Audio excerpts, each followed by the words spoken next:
पैसा भी खर्च होता है, लेकिन वो अपने काम में डटे हुए हैं।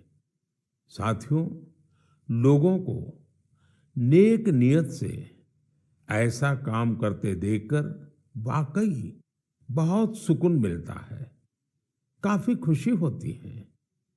अगर आपको भी ऐसे ही जानकारी मिले तो उन्हें जरूर शेयर कीजिए। परिवारजनों, आजादी का ये अमृत काल देश के लिए हर नागरिक का कर्तव्य काल भी है। अपने कर्तव्य निभाते हुए ही हम अपने लक्ष्यों को पा सकते हैं, अपनी मंजिल तक पहुंच सकते हैं। कर्तव्य की भावना हम सभी को एक सूत्र में पिरोती है। यूपी के संभल में देश ने कर्तव्य भावना की एक ऐसी मिसाल देखी है जिसे मैं आपसे भी शेयर करना चाहता हूं। आप सोचिए, 70 से ज्यादा गांव हो, हजारों की आबादी हो और सभी लोग मिलकर एक लक्ष्य, एक ध्येय की प्राप्ति के लिए साथ आ जाए, जुट जाए। ऐसा कम ही होता है, लेकिन संभल के लोगों ने ये करके दिखाया। इन लोगों ने मिलकर जन भागीदारी और सामूहिकता की बहुत ही शानदार मिसाल कायम की है। दरअसल इस क्षेत्र में दशकों पहले सोत नाम की एक नदी हुआ करती थी। अमरोहा से शुरू होकर संभल होते हुए बदायूं तक बहने वाली ये नदी एक समय इस क्षेत्र में जीवनदायिनी के रूप में जानी जाती थी। इस नदी में अनवरत जल प्रवाहित होता था, जो यहाँ के किसानों के लिए खेती का मुख्य आधार था। समय के साथ नदी का प्रवाह कम हुआ। नदी जिन रास्तों से बहती थी वहां अतिक्रमण हो गया और ये नदी विलुप्त हो गई। नदी को मां मानने वाले हमारे देश में संभल के लोगों ने इस सोत नदी को भी पुनर्जीवित करने का संकल्प ले लिया। पिछले साल दिसंबर में सोत नदी के कायाकल्प का काम 70 से ज्यादा ग्राम पंचायतों ने मिलकर शुरू किया। ग्राम पंचायतों के लोगों ने सरकारी विभागों को भी अपने साथ लिया। आपको ये जानकर खुशी होगी कि साल के पहले 6 महीने में ही ये लोग नदी के 100 किलोमीटर से ज्यादा रास्ते का पुनरुद्धार कर चुके थे। जब बारिश का मौसम शुरू हुआ तो यहाँ के लोगों की मेहनत रंग लाई और सोत नदी पानी से लबालब भर गई। यहाँ के किसानों के लिए खुशी का एक बड़ा मौका बनकर आया है। लोगों ने नदी के किनारे बांस के 10,000 से भी अधिक पौधे भी लगाए हैं ताकि इसके किनारे पूरी तरह सुरक्षित रहें। नदी के पानी में 30,000 से अधिक गंबूसिया मछलियों को भी छोड़ा गया है ताकि मच्छर न पनपे। साथियों, सोत नदी का उदाहरण हमें बताता है कि अगर हम ठान लें तो बड़ी से बड़ी चुनौतियों को पार कर एक बड़ा बदलाव ला सकते हैं। आप भी कर्तव्य पथ पर चलते हुए अपने आसपास ऐसे बहुत से बदलावों का माध्यम बन सकते हैं।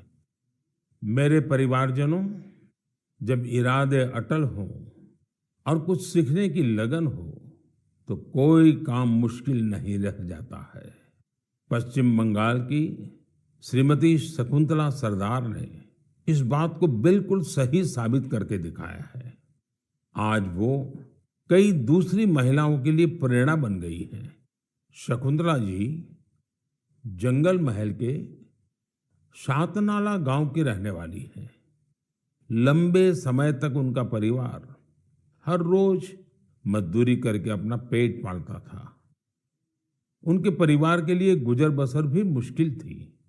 फिर उन्होंने एक नए रास्ते पर चलने का फैसला किया और सफलता हासिल कर सबको हैरान कर दिया।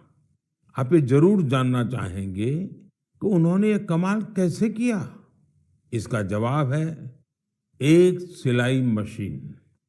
एक सिलाई मशीन के जरिए उन्होंने साल की पत्तियों पर खूबसूरत डिजाइन बनाना शुरू किया। उनके इस हुनर ने पूरे परिवार का जीवन बदल दिया। उनके बनाए इस अद्भुत क्राफ्ट की मांग लगातार बढ़ती जा रही है।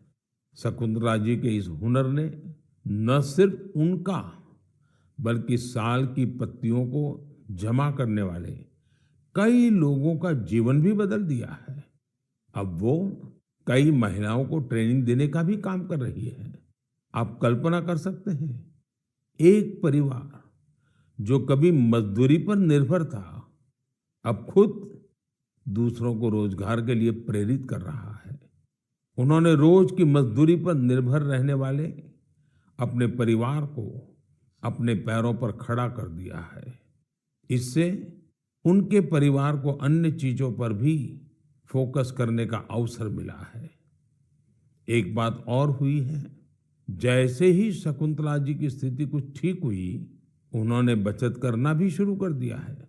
अब वो जीवन बीमा योजनाओं में निवेश करने लगी है ताकि उनके बच्चों का भविष्य भी उज्जवल हो। के लिए उनकी जितनी सराहना की जाए वो कम है। भारत के लोग ऐसी ही प्रतिभा से भरे होते हैं। आप उन्हें अवसर दीजिए और देखिए वे क्या क्या कमाल कर दिखाते हैं। मेरे परिवारजनों, दिल्ली में G20 समिट के दौरान उस दृश्य को भला कौन भूल सकता है, जब कई वर्ल्ड लीडर्स बापू को श्रद्धा सुमन साथ राजघाट पहुंचे।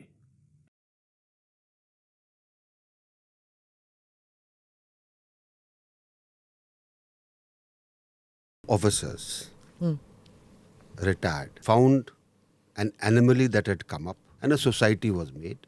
To get the permissions, Kargil was attached to it. It was not meant for them. Kargil was only a facilitator. Was there a military coup? Somebody imagined a thing like that in the journalistic world. The cover-up started with the Congress because they had more to hide than what would have been there. There were bunkers where you find things which shouldn't have been there. You found women's clothing. They were raped everywhere. That was the way to subjugate. Intellectuals were shot. The reason was deeper. The reason was how to protect Mujib. Without Mujib, Bangladesh was nothing. TSD was all based on human intelligence. I wanted to do something. And that's why I said, had this agency stayed, we would have found a difference. The PM of that time was not interested in finding out Kisna Mara. Namaste, Jai Hind. Welcome to another edition of ANI Podcast with Smita Prakash.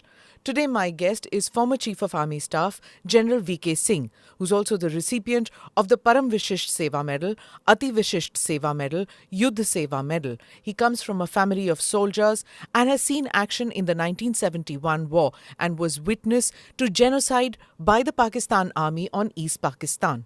General V.K. Singh was witness to the genocide perpetrated by Pakistani forces in East Pakistan. He was part of the Indian peacekeeping force in Sri Lanka fighting the LTTE. He was posted in Jammu and Kashmir. But there were some controversies in his career too. A fake news item of a coup during his tenure as army chief. The newspaper never withdrew the story even though the army denied it. About a succession battle during his tenure. Of a clandestine unit which he set up which allegedly snooped on government servants, all of which were never proven. General Singh joined the India Against Corruption movement with Anna Hazare, but moved on to the BJP, which again came in for some controversy. Try as hard as he may to avoid it, willy-nilly General Singh gets into the eye of the storm. Currently, he is Minister of State in the Ministry of Road Transport and Highways and Ministry of Civil Aviation in the second term of the Modi government. In conversation with General V.K. Singh is my colleague Ajit Dubey, who is the editor of National Security at ANI. General Singh, welcome to the podcast. Ajit and I have a whole lot of questions. We're very honored that you've come despite Parliament session being on. I'll begin with the current hats that you're wearing, the highways project. I mean, as per data available, your government has added over 8,000 kilometers in the current financial year, making it an average of 24 kilometers per day. But there's also these projects which are running behind schedule. I think about 40% of the projects over the years, they've been running behind schedule. So can you just give me an update as to where we are and how soon can we expect that these hurdles will be overcome? Smita ji, let me make a little correction. Ji. Last 3 years, if you take, it is 26.5 kilometers a day. Then was 35 point something per day. Okay. Now we are on to 28 point something per day. Okay. Now the progress of any road project depends on a couple of things. One is your land acquisition. We are not starting the project. This decision we took about 4 years back. No project to be started without 90 to 95% land in our hand. Okay. Then only the progress can be done. So some of the projects which started earlier, where we had ran into land problems, project will get little delayed. The second is what we are also looking at is there are various materials that are utilized. You require earth for raising the level. You require stones. You require aggregate. Now availability of this also makes a difference.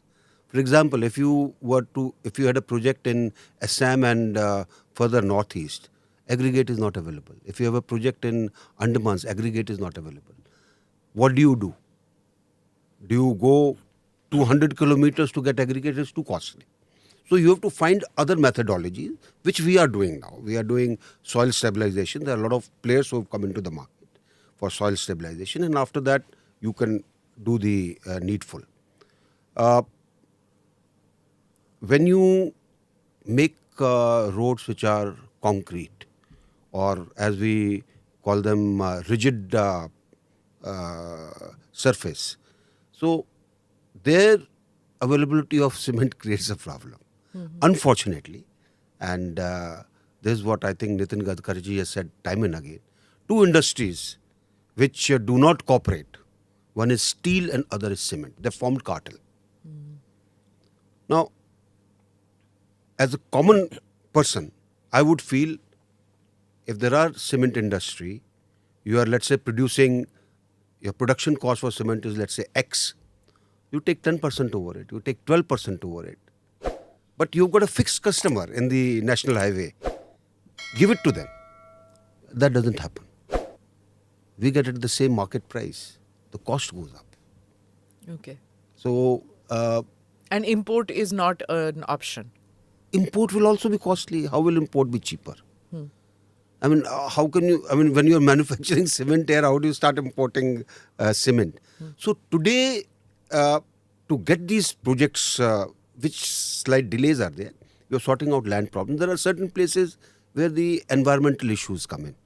And by environment, I mean forest. I don't know if you know it. Let's say you make a road. Corridors. And we do plantation on the side of the road. It becomes deemed forest. If I want to cut that tree, after 10 years, I cannot cut it. I require forest permission for that. Now, state forest departments, they create maximum issues. Okay. In the center, we are able to sort it out. But maximum issues come up at that time. We are going out of our way to ensure that we are as alive as any other environmentalist to look after environmental and forest